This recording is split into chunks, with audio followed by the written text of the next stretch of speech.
Hi, everybody. Thank you for joining us once again for our latest episode of Reckless to Talk. I am Nathan, and this is our bi-monthly interview series spotlighting some of our favorite luminaries in the TTRPG space. This week's guest is everyone's favorite dwarf, warlock, soldier, playin, audio designin, meme slinging member of the Reckless Attack crew, David AKA Kascorin Brightmane. David is one of my best friends on and off the podcast, and so much of his work is at the absolute foundations for what makes our show what it is. And it was an absolute delight to get to talk to him at length about so many things like creating the Reckless Attack sound, DMing for DMs, optimizing for fun, evil baby dungeon master David, relationships at the table, his hero at the table, and it's not me, and that's fine. I've come to peace with it, and dunch. But that's enough from me in the preamble. Here, without any further ado, is my conversation with David. Hope you enjoy, and see you on Tuesday.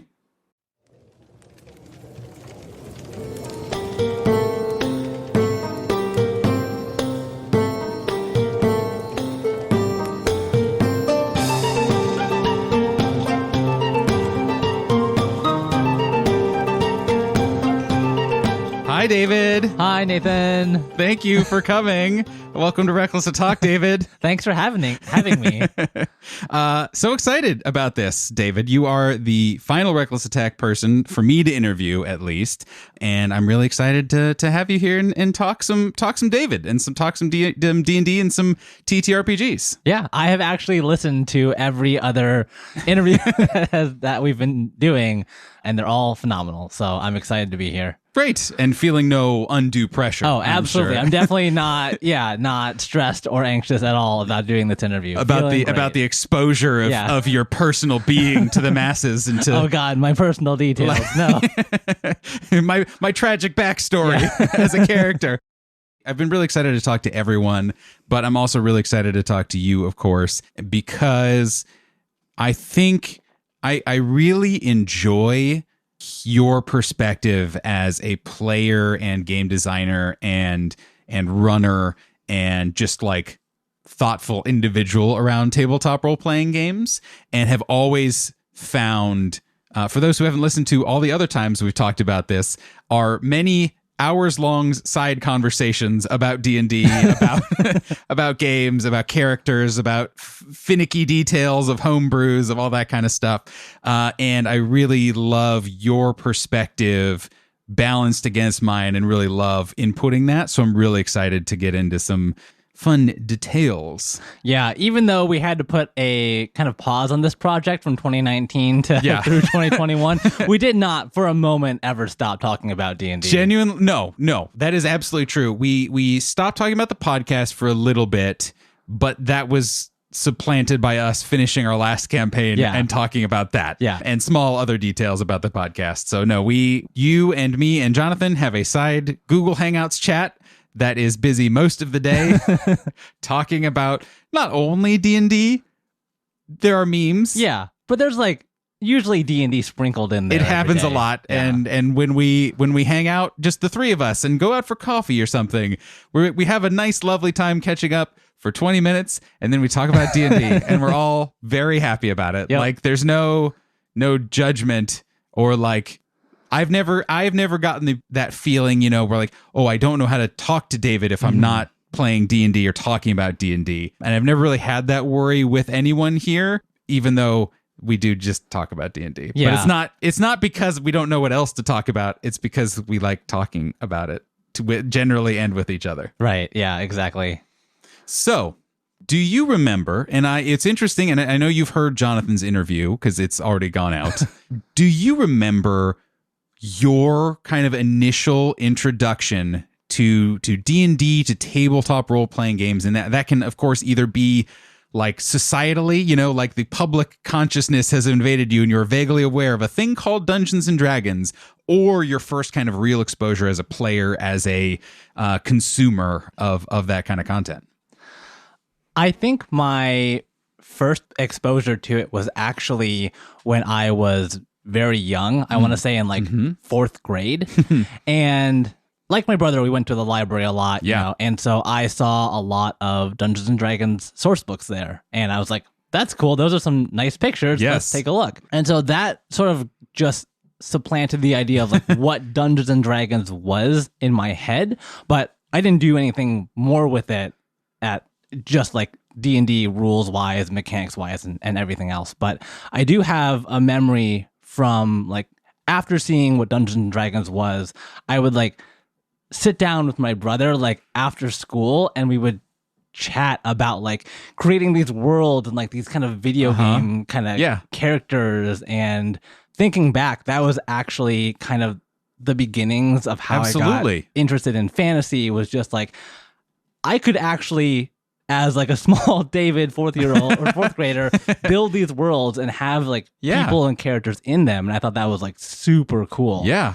And then from there, just went to college and got a little bit more interested in like what D&D actually was. Yeah. In college, I had heard about a fantastic place called the Dice Dojo. Stop me, listeners, if you've heard about this before. Yeah, if you've heard about the Dice Dojo before, but they were running D&D games on Monday, and I was like, I have literally no idea how to play this game, but someone is running it, and so I'm going to show up and see what happened.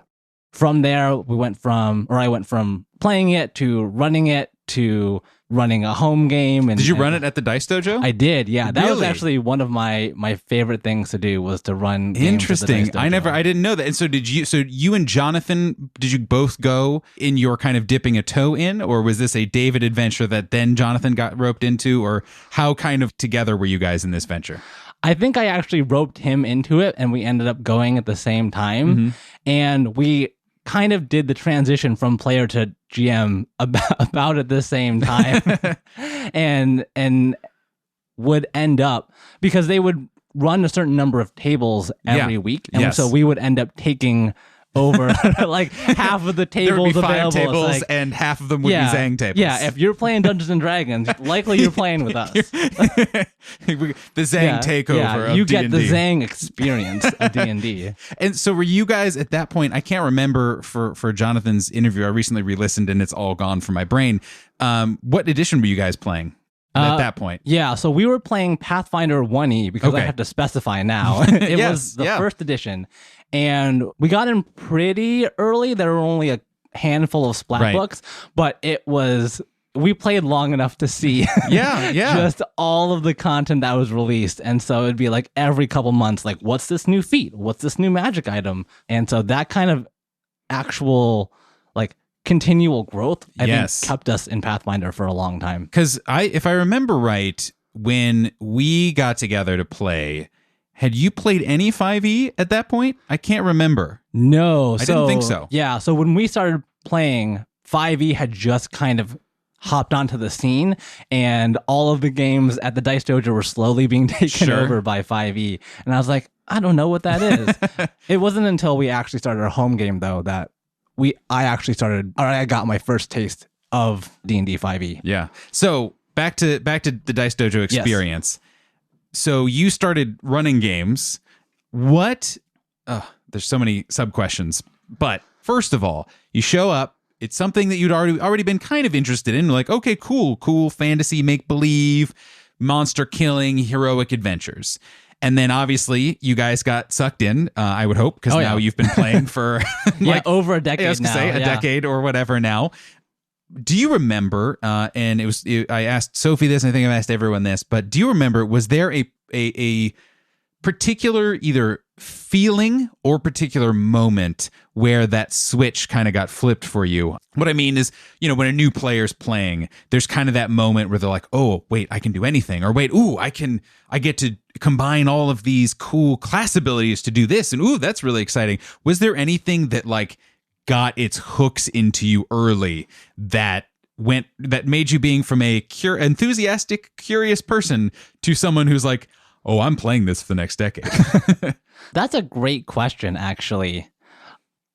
I think there was, I don't remember if there was a specific moment, but it felt pretty early on. Yeah. Just like, oh, I'm going to be doing this forever. Like, this is great. This is fun. It really checks off all of the things I like in a game. Like it has the mechanics, it has the system that everyone is kind of constrained to. It has a social aspect. You meet in person and you hang out for 4 hours to tell whatever story. And at the end of it, you come away with more, more character, more story, more everything. It's like the weekly progression of something. Yes. And so that really was like, okay, cool. I'm going to be here for a while. Yeah, awesome. So do you remember how long you were a player before, and were you only playing at the Dice Dojo at this point at least? Yeah, so I was pretty exclusively a player for, I want to say, 2 years. And then after that, transitioned to being exclusively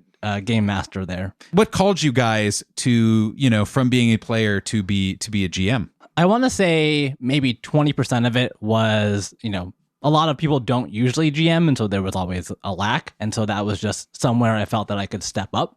But 80% of it, I think, was playing with a lot of bad dungeon masters and being like, I can do this better. Yep. And so then stepping forth, taking the effort to actually run games in a way that I thought people would have more fun with. Yeah, totally.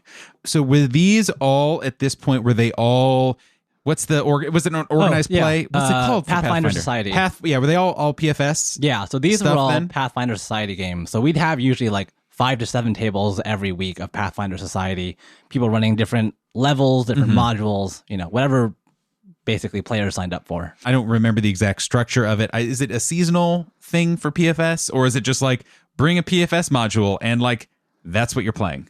Yeah, so it's ideally meant to be seasonal. Yeah. So they'll actually release adventures every couple of weeks or every week, I believe, and you're supposed to run those. But it always gets kind of messed up with the scheduling, so it ends up being run whatever you got. Got it. That makes sense. Were there any particular adventures, do you remember, that you ran or played in that you're like, ooh, I really loved this, or anything like that? After a while, all the modules kind of bleed together. Yep, that makes sense. You run so many, or you run so many times, you kind of forget the details.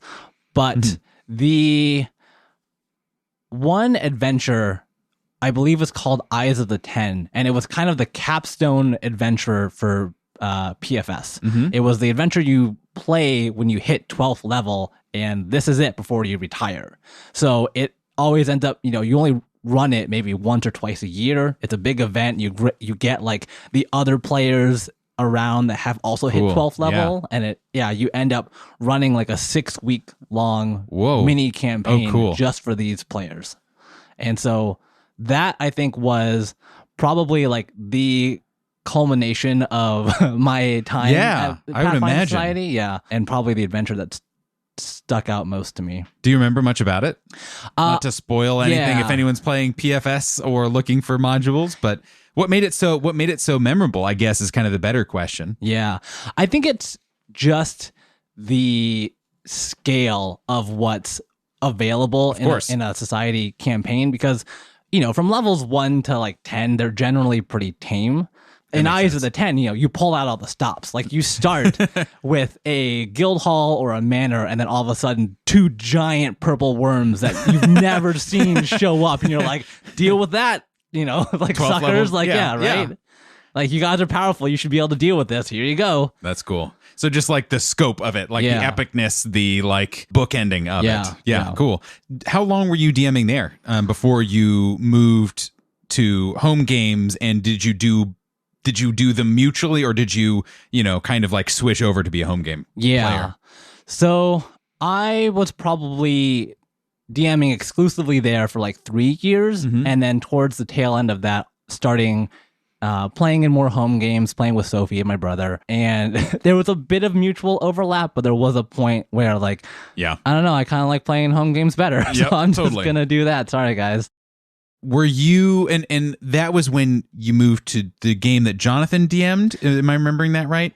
Yeah, that was, I want to say, one of the first games, if not the first one, that I'd played at home. And my brother, fortunately, offered to run it for us. And so we got, him, me, Sophie. I think we got one other person, and then one of Sophie's coworkers to play with us. And so it was just like us huddled around a table in our old apartment, rolling dice and going through like a hex crawl. And it was like, yeah, it was a ton of fun. It was just kind of so long ago. I don't remember. Oh, yeah. A ton about it. Yeah. Absolutely. That was also what Sophie remembered. Is like, yes, it was fun. It was Pathfinder. Yeah. We played it. Yep. Cool. Good. So what for you, what's your TTRPG experience about? Like when you sit down at the table or you think about like, playing the next thing or building the next character or running the next system, whatever it is, what parts about it are exciting to you and that could obviously have changed over the years as you have changed as well? Yeah. Yeah, they've definitely changed over the years. I want to say, so when I was first starting out as a dungeon master, I was like the mean DM. I was the antagonistic DM. Two notable moments from that, actually. Like literally the first time I ran a monster, I ran a module. It was like some dumb skeleton, it has an intelligence of 1, right? And in Pathfinder, you could do this thing called a 5-foot step, where like as a free action, you could kind of shift over a little bit and then dodge the next hit or whatever. So like my first monster, I'm making this dumb skeleton like shift around all the players to avoid high their tactical attacks. play. Yeah. And I got called out on it. It's like, what the hell is this monster doing? Like, why is it like doing advanced player tactics? And so it's like that I got I got called out on a little bit. I fortunately transitioned away from that to being, I think, a dungeon master and a player that focuses more on like, how do you make the players feel cool while they're playing? Like I really like focusing a lot on like dramatic scenes. I always like when I'm running games, I want to have the players have that moment where they're like, fuck yeah, like I did the thing. If a thief picks locks, like you want to give them a lock pick or whatever. If you want absolutely. And so I've transitioned, fortunately, from being like that antagonistic DM to someone that kind of hopefully works with the players to like figure out like, what do you want to do? And how can I give you a scene in which that happens? Yeah. Was there a particular moment or session or experience or series of experiences that kind of played a part in that shift, do you think? Or was it just the experience of playing with people over and over and over made you pay attention to the other people? Or what was that experience like for you?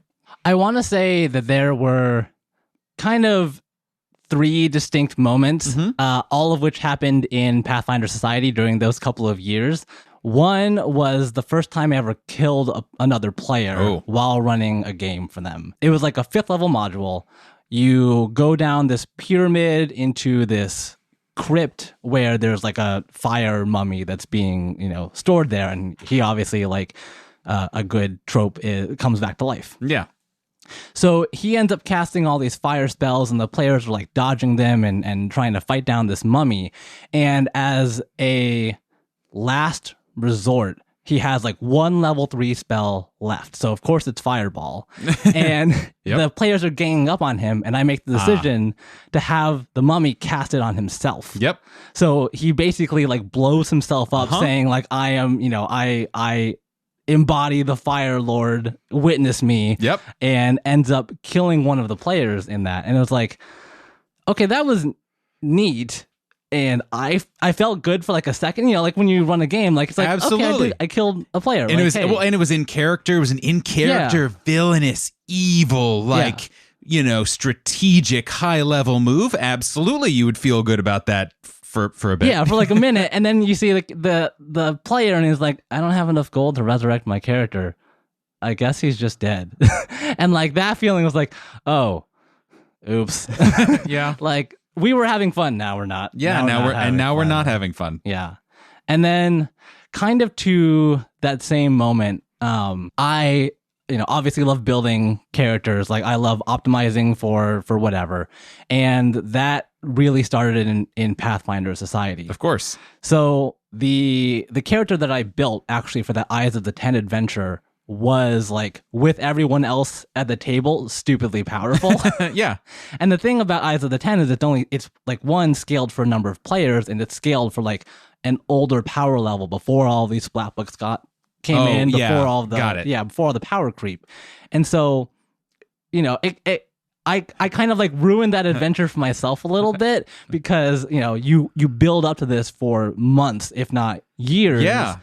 You go through it, and then if you're just like OP, you know, like I just kind of like trounced through it, and it's like, wow, I really ruined this experience for myself. Yeah, there's no catharsis exactly. for that big epic last adventure before retirement. Right. And so after that, I was like, why do I play this game? And that sort of slow transition after those two experiences into like, okay, how can I make sure it's not just me having fun, but everyone at the table having fun? And so I ended up building more characters that were like support, or building more characters with my brother that were like kind of just memes at the table. And it ended up like, you know, when you go there with the goal to have fun, it's different than when you go there with the goal to win. Yeah, totally. I'm curious. I didn't actually know that you'd ran so much at the Dice Dojo. I don't think you've run even that much for our group, unless I'm forgetting something other than a Blackbird one-shot session. I don't think you've run anything else, have you? I haven't really run much for this group, but that's mostly like I honestly really enjoy DMing, and I would like to get back into it. It's just like a time thing. Totally. Because like my brother, I really like to prepare ahead of time, or at least like understand motivations of villains and like why are things the way they are. I just like don't have the brain space now to plan that out in a way that I think is like satisfying for the players. Yeah, or for you, I would imagine it sounds like, where like if you have a threshold of like, here's what it takes for me to be happy and fulfilled doing this work, and if I can't do that, then like less good. I think like I've run still a lot of Pathfinder. I think my brother's probably mentioned this too, but my favorite system is Numenera, or running the Cypher system. Like pretty much any of those games I will run forever because they're so fun. And then like one shots here and there. I'm curious, do you at this point right now, and maybe it's changed, I'm sure it's changed, how do you self-identify as a TTRPG player? Do you think of yourself as, I'm a player, I'm a DM who plays a lot, I am, you know, kind of like, what's the kind of balance between the multifaceted identities of players and GMs and DMs? I think at this point, I am pretty thoroughly a player, for better or worse. I haven't run things for a couple of years now, so that's kind of where I'm at. But that, you know, but even then, I would say that the perspective and mind space is different. Where like, you know, like, oh yes, I play a lot, and I am therefore a player, but like in my heart, in my perspective, am a DM. I think is a very valid thing, if that is true, or any variation thereof. And I think that's the best part about DMing too. And actually, like, everyone should run a game if you haven't before, or are interested in trying it, is it gives you a lot about that perspective. Yes. You know, that was probably the one thing that pulled me from like my I have the numbers to really, you know, optimizing for fun at the table. Yeah, and I've said this, I think, during some of the other interviews, and say this all the time, but I think one of the great joys of running for you guys is that everyone has DM'd before. Some of you have DM'd extensively before, and everyone is always very aware, on the player side of things, of trying to make sure everyone's having fun and feeling good and feeling comfortable. And so that makes a lot of sense. Right. But yeah, that's interesting that I didn't know you had this breadth of running experience, even after we've played all this time. When you get to the table, or when you're in a game, what is exciting to you about like, what do you show up for? What excites you? What is like the most, this is what like the experience is about for me. Yeah. I want to say like there's kind of two things I really like about playing games. Like one's in the short term and then one's in the long term. Yes. So in the short term, like it goes back to those kind of dramatic scenes for me. Like when I build a character, when I think about like what I want a character to do, it starts with a scene or like with a feeling. Oh, cool. And then when I'm playing, I'm always kind of looking for those, like how can I make my character shine? How can I make another character shine? Like how can we, get that like cool vibe energy at the table. Yeah.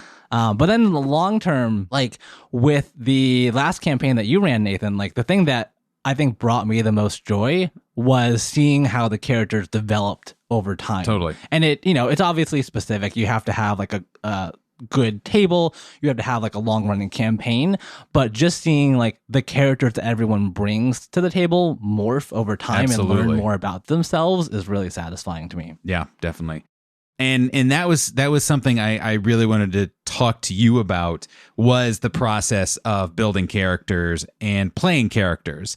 The Zang half of the table definitely gets a reputation for being numbers folks, right? Yep. And not an ill-deserved one, but not certainly. You are much more than just number crunchers. But I'm really interested for you, especially knowing how much thought and how much, kind of fine-tune adjustment that went into making Kascorin for you, both mechanically and backstory-wise, and are still happening. How does that process start for you, and what's kind of your mindset going in? Like, what are you looking for? What's important to you? Kind of what does that process look like?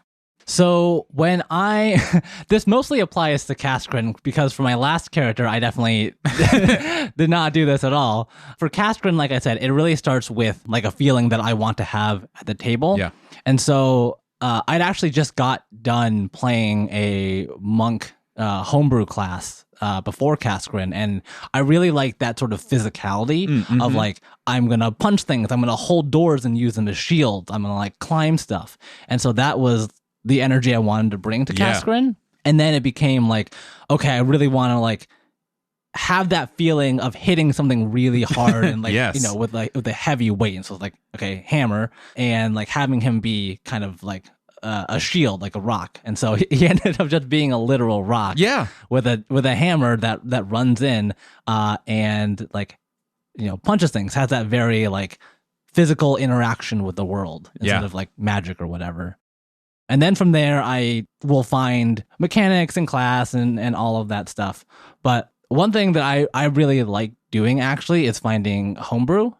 Definitely. Because when I'm like looking for mechanics or looking for a system, I'm actually always looking for balance. Like, how does it feel while I'm playing? Is it underpowered? Is it overpowered? And like trying to find that middle ground. And is it fun? Yeah. Is it fun not only for me but for everyone at the table? Because like, you can be the star of the show, but if everyone else is like, okay, well, he can just do whatever, then it's no fun. Or if you're lagging behind, also no fun for you. So like, I'm looking for, is it fun on the table, but then also like, do the mechanics mesh well? Like, does this character have like the right number of bonus actions it can do and the right number of movement options that it has? So it's like, you're never like, if it flows really well. Flow's a good way to put it. That's what I'm looking for. The perspective of that, of starting with a feeling, having a feeling and kind of an emotional scene, for lack of a better term, I think is perfectly valid. I think all of you have really strong individual traits as role players. Steve is always there to like set stuff up. Jonathan is always there to step forward and give things for other people to react to, or will step into a scene and be like, yes, I'll go along for whatever ride this is. Sophie is always there making in character choices and grounding everything that she does in the reality of the character, and kind of forcing everyone in a good way, in a positive way, to kind of elevate their game. And something I really enjoy about you as a player is your willingness, not just to do memes, but also that, but to take dramatic chances and to just like step out into the void and be like, I don't know what this is going to do, but it feels interesting and not mean or selfish, but like interesting. So like, let's dip a toe here and see what we can mine and have us all react to this interesting thing. So I'm curious, kind of knowing what you've talked about a little bit about having that feeling that you're rooted in, having at least emotions and scenes and drama that you want to get to prepared or, kind of visions of.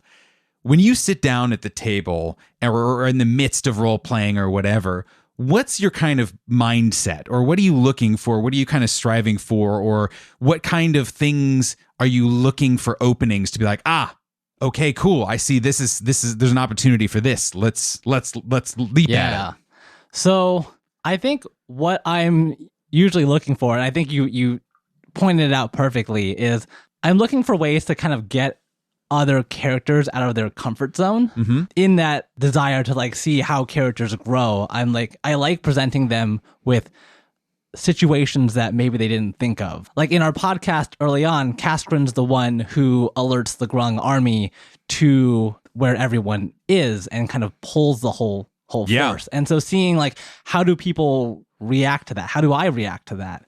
That's cool for me. That's I think a wonderful example of exactly that, where it was a big decision, right? And a one that impacted a lot, but one that you strode into without knowing how you were going to react. And then you took the time to then be like, okay, what does this mean for Kascorin that he did this? Or what is, how does he feel about that he did this? Right. And like all those other implications. And you didn't let it be the normal kind of like, okay, cool, we'll just meticulously go. This is like, no, what's the most dramatic thing? And let's do that. Yeah. Like I like to find the cool thing, like everyone's like, okay, let's do that and see kind of what happens. But it's like, okay, how does Valeska react? How does Checkers react? How does Selv react to now this onslaught and what Kascorin has done? For those sorts of things, when you are playing games specifically, and I'll talk about kind of other properties generally, but specifically at the table, so to speak, what are the kinds of stories that you enjoy? Not just individual stories, but it can be, but what are the sort of feelings that you like? What are the sort of opportunities that you like? When you see that dramatic moment, what are the kind of dramatic moments that you really enjoy, injecting into the proceedings? Yeah. So this actually is like a couple questions rolled into one, and I want to step back a little bit. So Kascorin is actually kind of the flip side of the coins of the characters that I'm used to playing, which is usually the Chaos Gremlins that my brother is now playing as Checkers. Yes. And so like, we talked about it in the Jonathan episode, we've talked about it in Sophie's episode, but of you being the agent of chaos most of the time, where last campaign Jonathan was just the goodiest of two shoes of all time, maybe. And that it's interesting that you have stepped into that, that you have stepped away from that role. But I think like I actually really like playing or reading stories about the anti-hero, someone who is like, maybe like a little bit grungy, maybe a little bit evil and not meant for what he's supposed to be doing, but ends up like stepping up or finding himself in a position to do good and choosing to go for it. Yeah, in spite of everything. Yeah, right, exactly. And so there are kind of like two sources that I really like for that. One is a book called The Blade Itself, which is, I think, the first book of a trilogy called The First Law. Oh, okay, yeah. And it's about a character, Logan Ninefingers, who is a barbarian, and he's got like nothing going for him. Like, he just like ends up like falling off this cliff, and it's like, like, why would I want to save anyone? But ends up going on this epic adventure to, quote unquote, save the world. That really resonates with me. Yeah. But also like all of the Warhammer 40K, like grim, dark, super grungy kind of worlds, just yelling about heresy. But it's just like, in that kind of darker world, you can still find the heroes, wherever they might be. And so I really like that kind of like vibe and aesthetic. And like, those are the stories I like to tell when I am playing characters. It just happens like Kascorin is like, not that, because I'm trying something different. I would actually say I would push back just a little bit on that, because I think you have been striking a very interesting balance with Kascorin, where he is at his heart a good person, right? And wants to do good. And then I think there is it's like the peanut M&Ms of D&D characters where his peanutty core is, or, crispy core or whatever your preferred M&M core is. And then there is a milk chocolate layer of like being a little bit, inexperienced or a little bit of a fuck up in specific ways, or still figuring things out, right? Where like he is not the perfect ultimate hero. He shouts out things. He is still trying to figure out how to deal with his own emotions about some things and about how best to interact with people and how to be the person that he wants to be and that he thinks he can be. And then there's a nice candy coating shell on the exterior of all that kind of like complexity of, okay, but he's still choosing to push past the mistakes, the pain, the whatever, the just hardship, where like, yeah, I could have just continued to be a town guardsman and that's easy, but I am making a choice to go out and do more. So I think it's still very much in that genre, just without as much chaos. Yeah, that's true. That's true. Or like as much like kind of evil or whatever. Right. Exactly. But I mean that in a good way, where I think you have really come up with a still, even as it is different, your kind of natural sensibilities to have a character who chooses to do good in spite of their instincts or in spite of the world or in spite of their circumstances has just created a more nuanced, yes, I'm a good guy, which he still is at his core, but has all the levels and complexity that an anti-hero or whatever still might. Well, self high five. Yeah, so, cool. Great job. Nice job. is the point. Thank you, I would like to step back just a little bit. I'm curious. You have been playing with your brother Jonathan for a decade, whatever, plus now. You've been doing fantasy make-believe since fourth grade. Yep. And you've also been playing with Sophie for a very long time now. And they are, don't think I'm remiss in saying, obviously, two of the most important, most close people in your life. And I am really interested, especially kind of from your perspective. I'm curious. We'll start with Jonathan, just because chronologically, that's fair. He makes the most sense. How has playing tabletop role-playing games, playing and thinking about it and kind of being in the identity and headspace of as people who play tabletop role-playing games, how has that, if it has, colored, affected, or changed the relationship that you've had with Jonathan over the years? I think it's mostly been a nice thing that like we've done, but I think it's also important, like, when you are playing Dungeons and Dragons, it's always nice to have that person who you can talk to and like radiates the same energy back. Yes. And that just creates that like wonderful feedback loop. Yeah, absolutely. And my brother is really that person for me.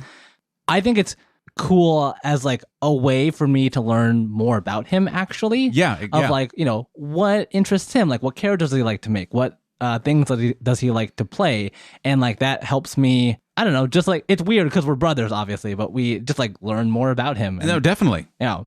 What have you learned about your brother? And not even necessarily in kind of the player, character, DM strategy kind of way, or like the nuts and bolts kind of way. I think it's just like how much he cares about what he's doing, how much attention to detail he puts into what he likes to do, what he works hard for. Absolutely. Seeing him even prep for our first adventure, which was a massive hex crawl. Like, he would go through every room and think about like, how do all the factions work together? Like, if they go through this corridor, what happens? But even to like the smaller details of how can I make sure they find this secret tunnel, over here and see where it goes.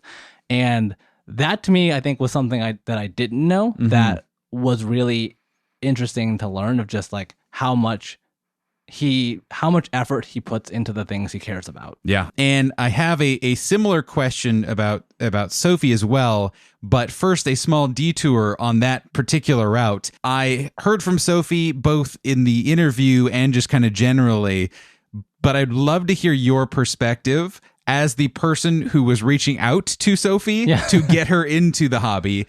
Do you remember what your kind of pitch was, or what the way you sold it to Sophie, and what that felt like? Because I know, at least for me, being kind of vulnerable in that way and being like, here's a thing I like, you might like it too, is a very, is a very nerve-wracking thing, especially as early. I don't remember exactly how early you guys were in the relationship at that point, but relatively, as I recall, to do that and kind of bring her in and hope for the best. Do you remember what that experience was like?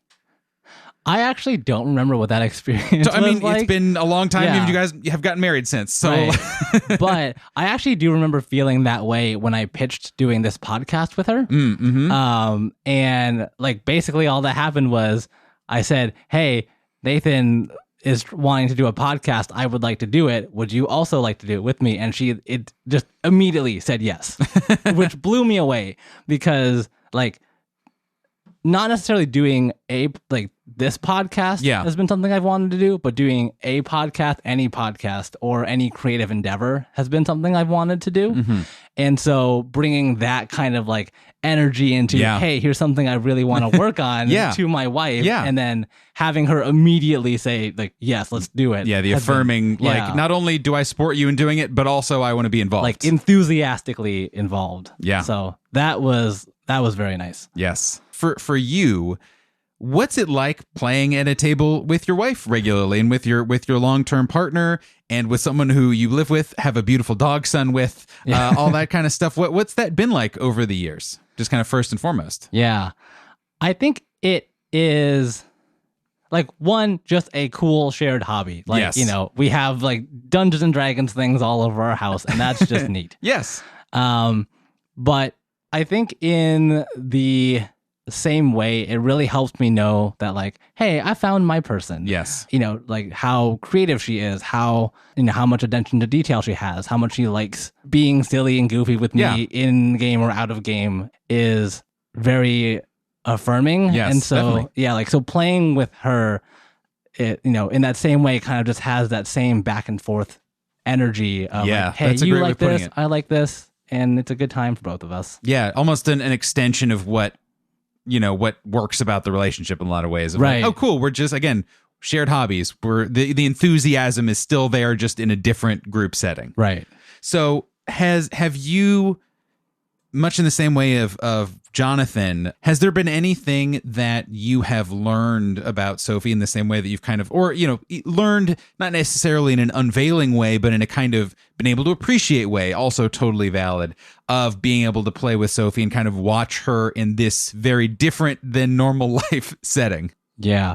I'm actually like constantly surprised about what kinds of characters she plays and what she likes to do in game. Yeah. Like in our last campaign, her barbarian Umbra got into a very quote unquote explicit relationship with another NPC. And I was like, okay, you're bringing that into the game. Cool. All right. Yes. Yeah. I think we were all very for it. And it was all very like, everyone at the table was cool with it and delighted in it. It was all very like thumbs up, cool. But everyone was like, oh. Yeah. I was just like, I was not expecting that energy from Sophie. And I'm like, cool, I'm here for it. And whatever. It was delightful. Yeah, like it was awesome. Always hilarious. It was wonderful and joyous and meaningful. But I love seeing, like, in the same way as my brother, like knowing more about what she cares about. Yeah. For me personally, I don't have a lot of D&D paraphernalia. Like, I don't have a lot of dice. I don't have a lot of books.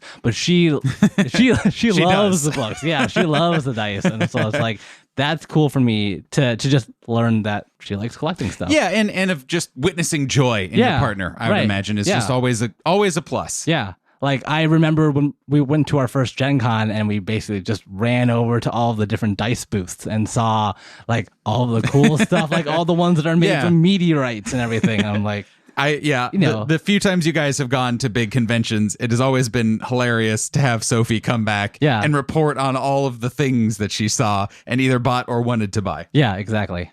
Do you have any creative, like, kind of mentors or heroes, whether it's TTRPGs, whether it's other creative people, whether it's just people in life where you're like, hey, this person, acts like this, comports themselves like this, and I like to model myself after them as a player, person, DM, whatever? Is it bad actually if I say Steve? No, absolutely not. Of course not. Because he was one of the sorry, not Steve, if you're listening to this, but he was one of the first people I actually met at the Dice Dojo. Yes, one of the same. first tables I played with. Literally my first table. It all goes back to Steve. But over the years, just seeing the creative energy that he brings when he's like making characters and when he is playing and having a good time with it, but also just his mindset from playing so long ago and playing like earlier editions. Like he pokes everything with a 10-foot stick first, even though like D&D 5e, you really don't have to do that anymore. Yeah, it's not the same kind of thing. Right. But I love just his perspective in the game and like learning too that he likes, he runs a lot of games and he enjoys doing that.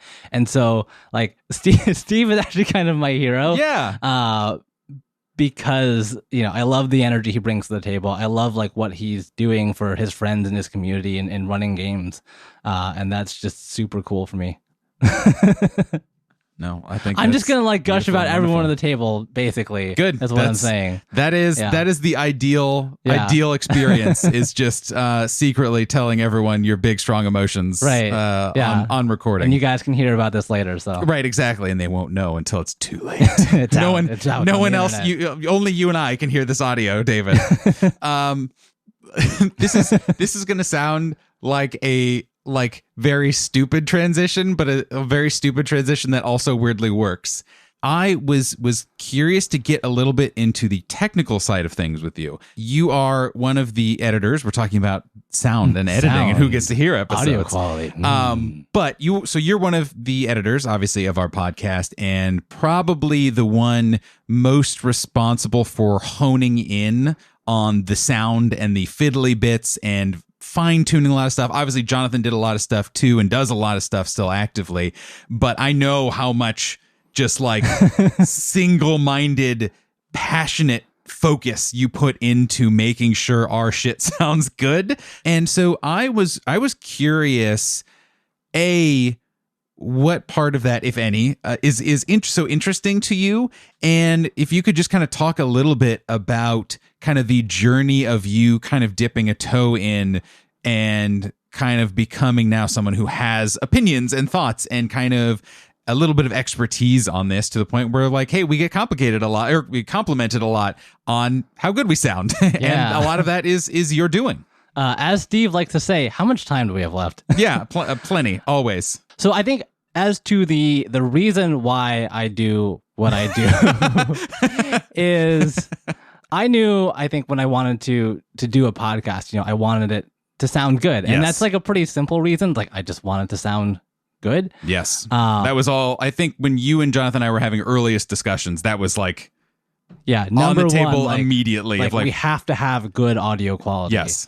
And it has just spiraled from a early interest in like, hey, what are these kinds of mics and everything, into now our full setup, into reaching that perfect audio that hopefully graces our listeners' ears. And so like when we first started, we actually, we're sitting around your table, Nathan, and outside of the iPhone that we just plopped in the middle of the table, we got these like whatever, like lavalier or like lapel mics. I even forgot we did that. Yeah, it was so long ago. We got two of those, and like hooked myself and my brother up to see if we could like sync our audio and make it sound good. And spoilers, it sounded terrible. And spoiler alert, we're not using that system. So we're not using that. And it went from there to researching like what kind of mics were out there, what kind of setups there were. And I remember we had a lot of space limitations when we were first starting out. And so we didn't have anywhere to put all of these microphones and all the stands and all the wires and everything.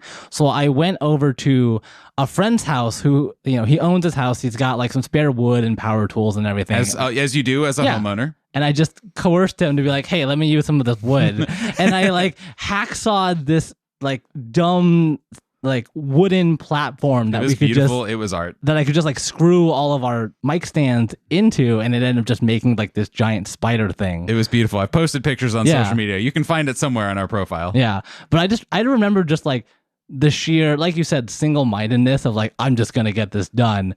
And, after that and like months of fiddling with Reaper and all of our figuring out how that works, how the audio interface works, how and listening to a lot of our own voices, transitioning into what we have now, which is like quote unquote studio. Yes. Between like the table, the mics, but also just we're actually recording in a pretty tiny room. Mm-hmm. And so I know in listening, the sound would bounce off the walls and sound pretty echoey. Yes. And so we have these giant sound panels up all around the room.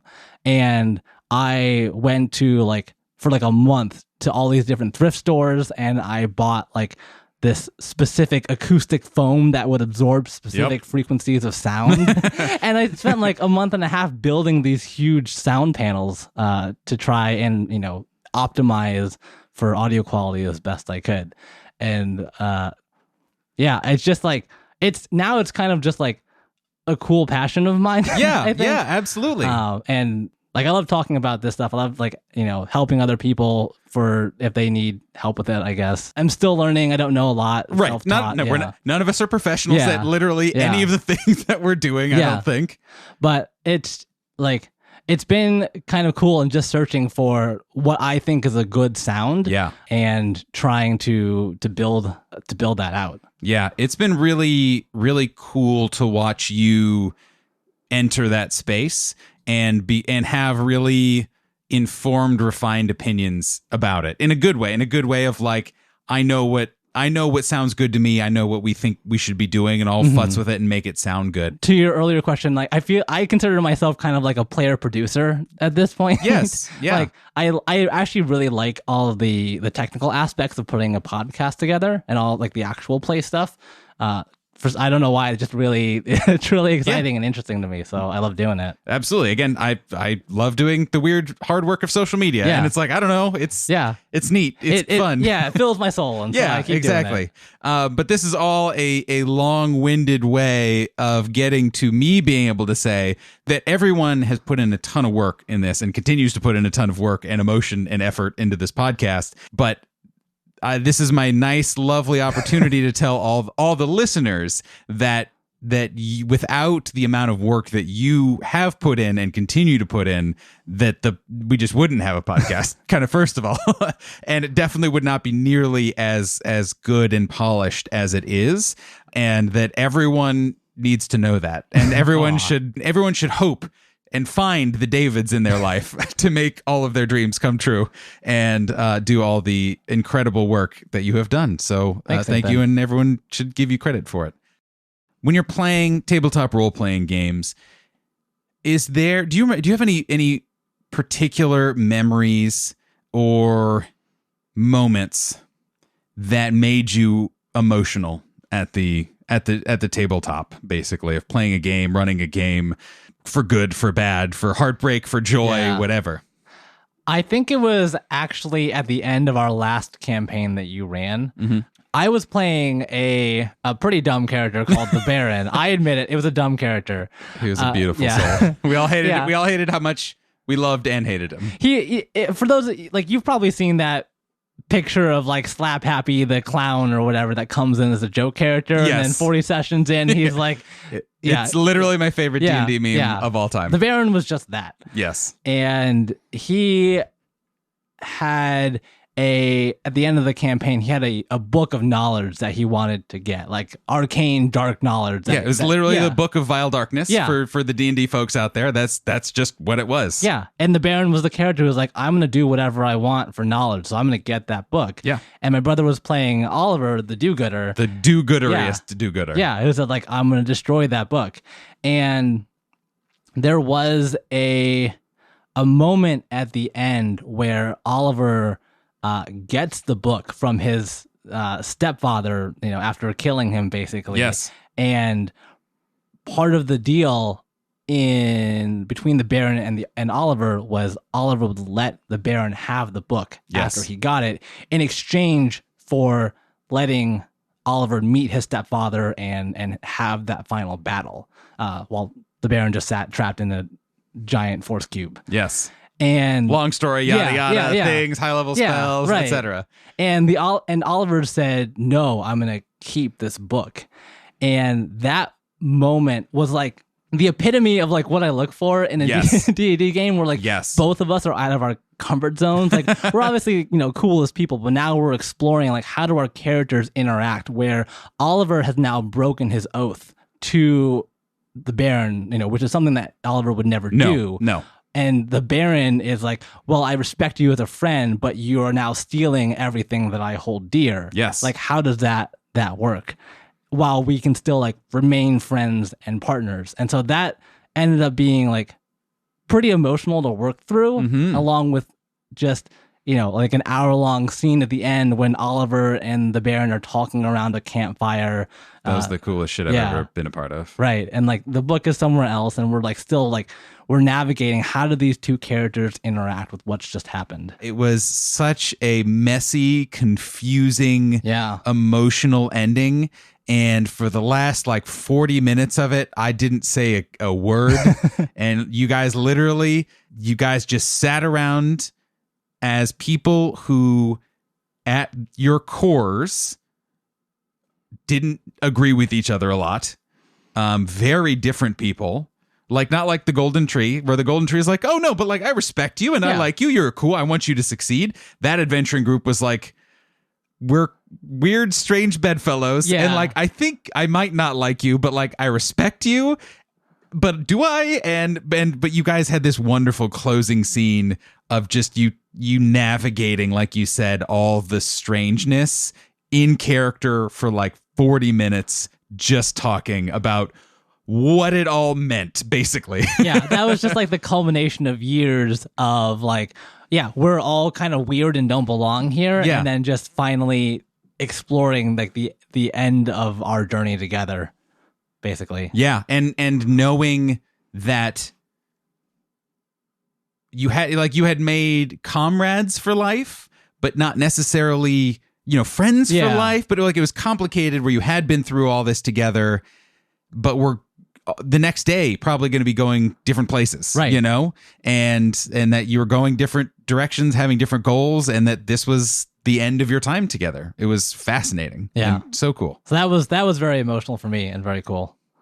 At the risk of going too long, I have many other questions. Great. But I will skip them to go to the lightning round. Like I've told everyone, these are just your run-of-the-mill questions. You can answer with one word if you'd like. You do not need to feel the need to expand on anything. You can just say purple, and I will be like, cool, sounds good. Or you can talk more in depth. And if you don't have a good answer, that's fine too. But, David, is your glass half full or half empty? Can I do a cop-out answer and say it's like a quarter full most of the time? Yes. Yeah. It really rounds up or down on the given day, so I'm just going to say it's about a quarter full. Okay.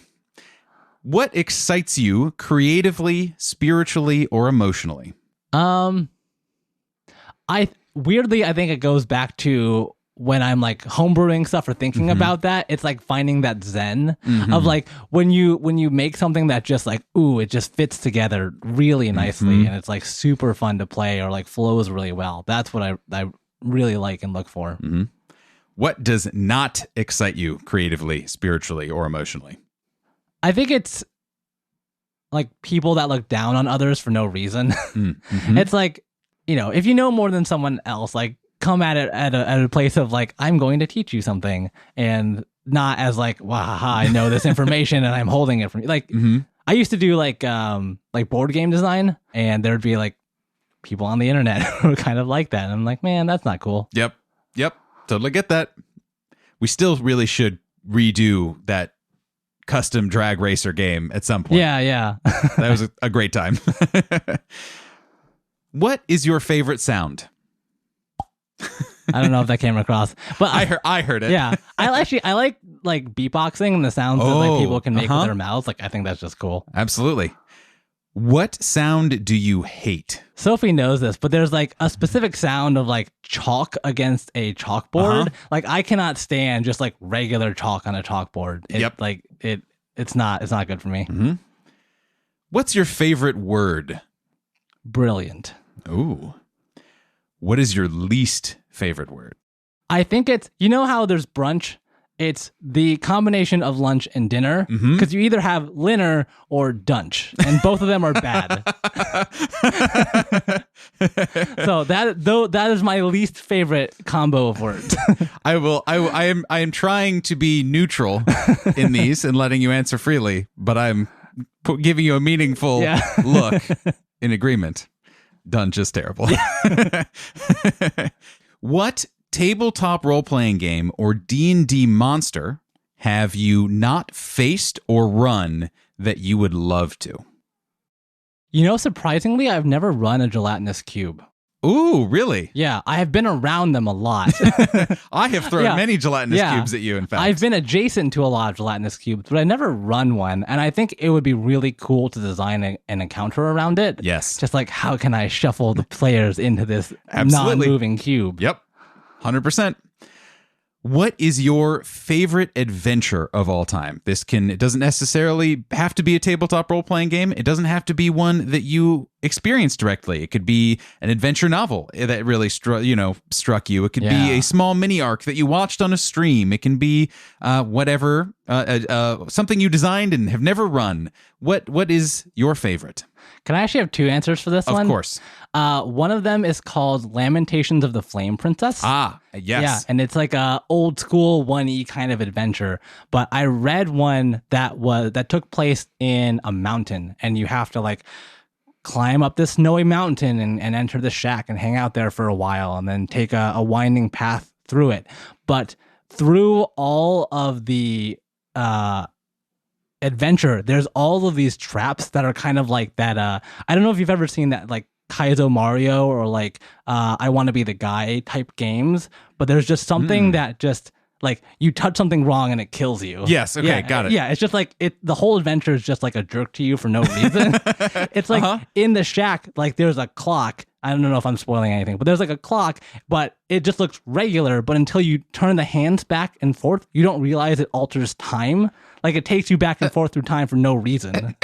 And then like, it's just there. Yeah. And like, there's a ton of cursed items. And if you basically don't have a cleric with you in your party, you'll just die because you can't uncurse these items. And so I love that energy of like, haha, suck it, players.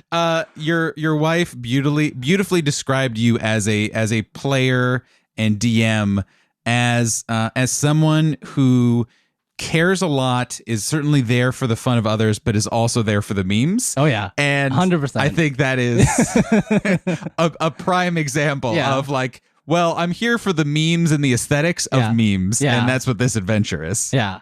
But there's also another game or another system called the Dark Eye that I played once at Gen Con. And I don't remember a ton about the game itself, but the system was one where all of the weapons had differing amounts of die you rolled depending on how much strength you had. And so a dagger would do a D4 if you had 10 strength and a D6 if you had 12 strength. And spells took a round to cast. So like I had a mage that would just have to hang out for a round until I could finish casting my spell. And I'm like, I really like that kind of like vibe of stuff's just harder for some reason, you know? Yeah, totally. So those are two, and I thought that was cool.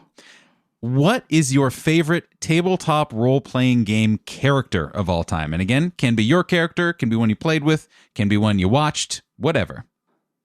I don't know that I have one. Nothing wrong with that. Last question. What gives you hope?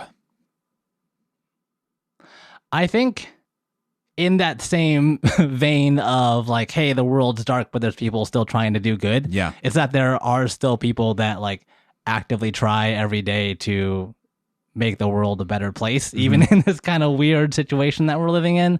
You know, people who run nonprofits for nonprofit's sake, people who help others or like just beacons of their community because that's what they care about.